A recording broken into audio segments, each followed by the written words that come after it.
আপনার শরীর এখন কেমন? সে দুশ্চরিত্রা নারী দুর্বলতার বাহানা করতে লাগলো এবং চোখে চোখে তার শয়তানি সৌন্দর্য দেখাতে লাগলো। এই দুশ্চরিত্রা নারী সেই যুবককে প্রলুব্ধ করার জন্য তার সমস্ত ছলনা ট্রাই করেছিল, কিন্তু সেই আল্লাহওয়ালা তরুণকে তার জালে ফাঁসাতে ব্যর্থ হলো।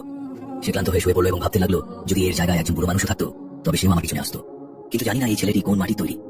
আমার কোনো ইশারাই সে বুঝছে না। তারপর সেই আল্লাহওয়ালা তরুণ তাকে প্রশ্ন করলো, আপনার এই পৃথিবীতে কে আছে? আপনার মা বাবা কোথায়? আপনার বাড়ি কোথায়? সে বলল, এই পৃথিবীতে আমার কেউ নেই। এবং এই বলে সে কাঁদতে শুরু করলো। আল্লাহওয়ালা ওই তরুণ যখন এটা শুনলো তার খুব দুঃখ হলো এবং তরুণ সেই মেয়েটিকে বলল, আপনি আমার জন্য একজন অচেনা নারী এবং আপনার আমার সঙ্গে থাকা ঠিক হবে না। এই কথা শোনার পর ওই নারী বলতে লাগলো, আমি এখন কোথায় যাব?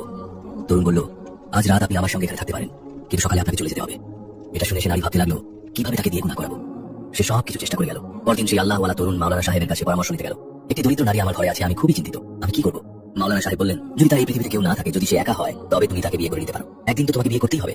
তরুণ এসে মেয়েটিকে বলল, মাওলানা সাহেব বলেছেন আমি যেন তোমাকে বিয়ে করে নি। এটা শুনে সে নারী ভয় কাঁপতে লাগলো এবং ভাবতে লাগলো, আমি তো বিয়ের জন্য আসিনি, আমি তো তার সঙ্গে অবৈধ সম্পর্ক করতে চাইছিলাম, আমি তার স্ত্রী হতে চাই না। সে নারী তরুণকে বলল, আমাকে একটু সময় দিন, আমি রাতে সিদ্ধান্ত নিয়ে আপনাকে জানাবো।